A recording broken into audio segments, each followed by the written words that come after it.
नमस्कार दोस्तों, उषा की आवाज चैनल में आप सभी का स्वागत है। हमारी आज की कहानी है गरीब की दोस्ती। साहब, मैं आपका सामान उठा लूं क्या? साहिल अभी बस से उतरा ही था कि किसी की आवाज सुनकर चौंक गया। पीछे मुड़कर देखा तो एक उसकी ही उम्र का लड़का फटे पुराने कपड़े पहने उसके सामान की तरफ देख रहा था। साहिल ने उसे टालते हुए कहा, नहीं, मैं सामान खुद उठा लूंगा। यह सुनकर वह लड़का थोड़ा सा निराश हो गया और बोला, साहब कुछ भी दे दीजिएगा, बहुत मजबूर हूँ, कुछ खाने का इंतजाम हो जाएगा। साहिल झुंझलाकर उसकी ओर देख रहा था। उस लड़के की आंखों में उसे आंसू नजर आ रहे थे। फिर उसने गौर से उसे देखा तो समझ आया यह तो उसके बचपन का दोस्त राहुल है। इस हाल में साहिल ने उससे कहा, पहले मेरे साथ चलो। वह उसे पास के एक ढाबे पर ले गया। क्या खाओगे? साहिल के पूछने पर लड़के ने कहा, नहीं साहब, अगर आप सामान उठवाओगे तो ही मैं कुछ लूंगा। साहिल हंसते हुए बोला, हाँ मैं जानता हूँ तुम बहुत खुददार हो, किसी की मदद नहीं लोगे। सामान बाद में उठा लेना, पहले कुछ खा लो। बैठो, मैं अभी आया। लड़का डरते डरते सामने पड़ी मेज कुर्सी पर बैठ गया। साहिल कुछ देर में आकर उसके सामने वाली कुर्सी पर बैठ जाता है। साहिल उससे पूछता है, तुम इस हाल में कैसे? मेरा मतलब है कुछ अपने बारे में बताओ। राहुल ने बताया, साहब मेरे पिता इसी गांव के एक किसान थे। गांव के जमींदार से कर्ज लेकर उन्होंने फसल लगाई थी, लेकिन सारी फसल खराब हो गई। कर्ज का ब्याज बढ़ता गया। जमींदार ने खेतों पर, बैलों पर और घर पर कब्जा कर लिया। पिताजी ये सब बर्दाश्त न कर सके और फांसी लगा ली। मैं तब छोटा था। कुछ दिन बाद माँ भी चल बसी। स्कूल जाना तो दूर, गांव में कोई काम ना मिला, भूखे मरने लगा। तब से जो भी काम मिलता है वह कर लेता हूँ। दोपहर को बस के आने पर कोई ना कोई सवारी सामान उठवा लेती है तो खाने का जुगाड़ हो जाता है। तभी खाना आ गया। खाना देखकर राहुल बोला, साहब ये तो बहुत महंगा होगा, मेरी मजदूरी तो बस 10 रुपए बनती है, ये सब मैं कैसे चुका पाऊंगा? साहिल हंसते हुए बोला, अभी मैं आया हूँ, वापस भी जाऊंगा, तब मेरा सामान उठा लेना। साहिल उसे जानबूझकर अपनी पहचान नहीं बता रहा था। उसे पता था अगर उसने ऐसा किया तो राहुल उससे मदद नहीं लेगा। राहुल बहुत भूखा था। वह जल्दी जल्दी खाना खाने लगा। इधर साहिल कुछ देर के लिए पुराने दिनों में खो गया। उस समय दोनों एक ही स्कूल में पढ़ते थे, दोनों साथ खेलते थे। राहुल पढ़ने में बहुत तेज था। उसमें और साहिल में हमेशा फर्स्ट आने की होड़ लगी रहती थी। साहिल के पिता उसी स्कूल में अध्यापक थे। साहिल के पिता का ट्रांसफर हो गया तो साहिल स्कूल छोड़कर शहर चला गया। आज वह कॉलेज में पढ़ता है। छुट्टियों में गांव के पुराने दोस्तों से मिलने चला आया। वैसे उसके चाचा भी इसी गांव में रहते हैं। साहिल को यह उम्मीद बिल्कुल नहीं थी कि उसका दोस्त उसे इस हाल में मिलेगा। साहिल अपने ही ख्यालों में खोया हुआ था। तभी राहुल ने उससे कहा, साहब मेरा खाना हो गया, चलिए आपका सामान उठा लेता हूँ। साहिल ने जवाब दिया, अभी चलते हैं, बैठो और कुछ अपने बारे में बताओ। अब कहाँ रहते हो और आगे क्या करोगे? राहुल ने जवाब दिया, साहब क्या करोगे मेरे बारे में जानकर? मेरे जैसे लोग ऐसे ही सड़क पर मजदूरी करते रहते हैं और एक दिन ऐसे ही मर जाते हैं। एक समय था, हमारे पास भी सब कुछ था। वो जो सामने आप स्कूल देख रहे हैं, मैं वहां पढ़ता था। साहिल बोला, अब पढ़ने का मन नहीं करता? राहुल बोला, साहब माता पिता का साया क्या होता है ये उनके जाने के बाद पता लगता है। मेरे पिता मुझे सरकारी अफसर बनाना चाहते थे। साहिल उसकी बातें गौर से सुन रहा था। राहुल को एक पल के लिए भी यह एहसास नहीं हुआ कि यह तो उसका बिछड़ा हुआ दोस्त है, क्योंकि साहिल के नए नक्श से लेकर उसका पहनावा सब कुछ बदल चुका था। राहुल ने पूछा, साहब आप यहाँ किसके घर आए हैं? साहिल ने अपनी पहचान छिपाते हुए कहा, नहीं, बस ऐसे ही गांव घूमने आया था। यहाँ कोई होटल मिल जाएगा रुकने के लिए? हाँ साहब, बस स्टैंड के पीछे ही एक होटल है। आपके शहर जैसा तो नहीं, पर ठीक ठाक है, मैं आपको वहां ले चलता हूँ, राहुल बोला।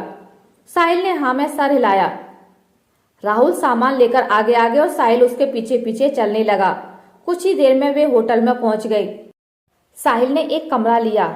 राहुल उससे कहने लगा, साहब मैं चलता हूँ, जब आपको जाना हो बता देना, मैं आपका सामान लेने आ जाऊंगा। साहिल बोला, अरे रुको, ये कमरा मैंने 2 लोगों के लिए लिया है, तुम मेरे साथ रहोगे। राहुल बोला, नहीं साहब, कहाँ मैं और कहाँ आप? वैसे भी मैं तो कहीं भी सो जाता हूँ। मेरा बिस्तर एक पेड़ के ऊपर रखा होता है, वहीं पेड़ के नीचे चबूतरे पर सो जाता हूँ। मुझे जाने दो साहब, साहिल बोला। मुझे तुमसे बहुत सी बातें करनी है। जब तक मैं यहाँ हूँ तुम मेरे साथ रहोगे। मैं यहाँ किसी को जानता नहीं हूँ, तुम मुझे पूरा गांव घुमाओगे। राहुल कुछ नहीं बोला। कमरे में सामान रखने के बाद साहिल राहुल को लेकर एक कपड़े की दुकान पर पहुंचा। उसे नए कपड़े दिलवाए, नए जूते दिलवाए, फिर उसे लेकर होटल आया। उसने राहुल की जरूरत का हर सामान खरीदा और उससे कहा, तुम नहाकर ये कपड़े पहनो, मैं अभी आता हूँ। राहुल को कुछ समझ नहीं आ रहा था। उसने नहा धोकर नए कपड़े पहने, अपने आप को शीशे में देख ही रहा था, तभी साहिल आ गया। राहुल अपने कपड़ों को देखकर रो रहा था। साहिल बोला, क्या हुआ, कपड़े अच्छे नहीं हैं? राहुल बोला, नहीं साहब, माँ की याद आ गई। वो अपने हाथ से सिलकर कपड़े पहनाया करती थी। कल मैं आपको अपना घर दिखाऊंगा जो जमींदार ने हथिया लिया।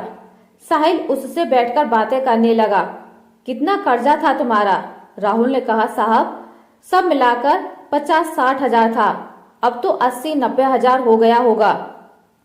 काफी देर इधर उधर की बातें करने के बाद दोनों सो गए।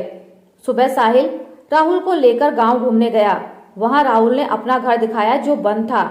फिर वह उस पेड़ के नीचे ले गया जहां कल तक वह सोता था। राहुल बोला, साहब यह पेड़ ही मेरे माँ बाप हैं, मैं यहीं सोता हूँ। साहिल बोला, राहुल मैंने तुमसे झूठ बोला था, मैं गांव घूमने नहीं, सिर्फ तुमसे मिलने आया था। यह सुनकर राहुल चौंक गया। साहिल ने बताया, मैं तुम्हारे बचपन का दोस्त साहिल हूँ। यह सुनकर राहुल गौर से साहिल के चेहरे को देखने लगा। उसे अब उसमें अपना दोस्त नजर आने लगा। उसकी आंखों से टप टप आंसू बह रहे थे। साहब आप?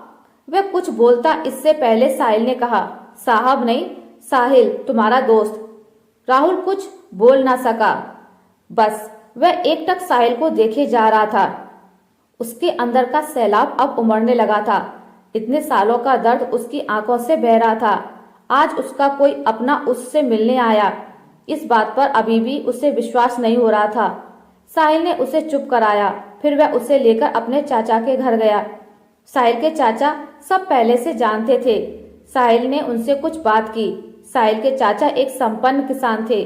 उन्होंने अपने साथ कुछ और किसानों को इकट्ठा किया और जमींदार के घर पहुंच गए। साहिल के चाचा ने जमींदार से पूछा, इसके पिता पर कितना कर्ज है? जमींदार ने अकड़ के कहा, कौन चुकाएगा? इसके पास तो फूटी कौड़ी नहीं है, नहीं तो इसका बाप फांसी पर नहीं झूलता। सब मिलाकर 1 लाख है। साहिल ने अपने चाचा को इशारा किया। उन्होंने बैग से 1 लाख रुपए निकालकर जमींदार के सामने रख दिए और कहा, इसके खेत, मकान और बैल अभी वापस चाहिए। जमींदार यह देखकर घबरा गया, लेकिन इतने लोगों के सामने कर भी क्या सकता था। घर की चाबी और कागज वापस कर दिए, बैल उसके घर भिजवा दिए। वहां से निकलकर साहिल बोला, चाचा जी मैं शहर पहुंचते ही आपके पैसे लौटा दूंगा। चाचा जी ने कहा, कोई बात नहीं बेटा, तुम बहुत नेक काम कर रहे हो। फिर उन्होंने और किसानों के सामने राहुल से बोला, बेटा तुम्हें तुम्हारा सब कुछ वापस मिल गया, अब अपने खेतों पर खेती करो, हम सारे किसान तुम्हारे साथ हैं। यह सुनकर सब किसान एक साथ बोले, हाँ बेटा, अब वो जमींदार तुम्हारी तरफ आंख भी नहीं उठा सकेगा। साहिल ने राहुल को खेती करने के लिए 20,000 रुपए और दिलवा दिए। राहुल उसके पैरों में गिर पड़ा। उसे उठाकर साहिल ने कहा, दोस्त अब तुझे आगे निकलकर दिखाना है। अगली बार जब मैं गांव आऊं तो मेरा दोस्त मुझे खुशहाल मिलना चाहिए। यह कहकर साहिल ने राहुल को गले लगा लिया। अगले दिन साहिल शहर चला गया। वहां से उसने अपने चाचा के पैसे बैंक में जमा करवा दिए। इसके 6 महीने बाद एक दिन साहिल दरवाजे की घंटी सुनकर दरवाजा खोलने गया तो देखा सामने राहुल खड़ा था। 6 महीने में बिल्कुल बदल गया था। साहिल ने उसे गले से लगा लिया। अंदर आकर उसने साहिल के माता पिता के पैर छुए। साहिल बोला, अचानक यहाँ कैसे? सब ठीक है ना? उस जमींदार ने परेशान तो नहीं किया? राहुल बोला, नहीं यार, सब ठीक है। तेरे चाचा और दूसरे किसानों ने मेरी बहुत मदद की। अब तो सब ठीक है। मेरी फसल भी अच्छी हुई है। उसकी कमाई से तेरा कर्ज चुकाने आया हूँ। ये 20,000 हैं, बाकी धीरे धीरे चुका दूंगा। साहिल बोला, तू मेरा भाई है, मैंने कोई कर्ज नहीं दिया था तुझे। तूने कैसे सोच लिया ये मैं नहीं ले सकता। लेकिन राहुल जिद करने लगा। तब साहिल के पिता ने कहा, बेटा रख लो, ये इसकी खुददारी है। जो शिक्षा मैंने दी थी यह उसी का पालन कर रहा है। साहिल पैसे रख लेता है, फिर राहुल शर्माते हुए उसे अपनी शादी का कार्ड पकड़ा देता है। साहिल कहता है, अरे ये क्या, तू शादी कर रहा है? तभी साहिल के पिता ने कहा, हाँ, जब तूने हमें सब बताया तभी मैंने तेरे चाचा से इसके लिए अच्छी सी लड़की देखने के लिए कहा था। कब तक घर में अकेला रहेगा? राहुल बोला, मैं आप लोगों का एहसान जिंदगी भर नहीं भूल सकता, मेरी तो कोई औकात नहीं थी। साहिल बोला, सब ऊपर वाला करता है, सब उसी के हाथ में है। तेरे अच्छे दिन आने थे, मैं नहीं आता मदद करने तो ऊपर वाला किसी और को भेज देता। कुछ दिन बाद साहिल अपने परिवार के साथ राहुल की शादी में पहुंच गया। उन्हें देखकर राहुल बहुत खुश हुआ। उनके साथ पूरा गांव दोनों की दोस्ती की मिसाल देने लगा। आशा करती हूँ आपको मेरी आज की कहानी अच्छी लगी होगी। अगर आपको मेरी कहानी अच्छी लगी है तो इसे लाइक करें, ज्यादा से ज्यादा शेयर करें, और अगर आप मेरे चैनल पर नए हैं तो इसे सब्सक्राइब करना ना भूलें। मिलते एक नई कहानी के साथ, तब तक के लिए नमस्कार।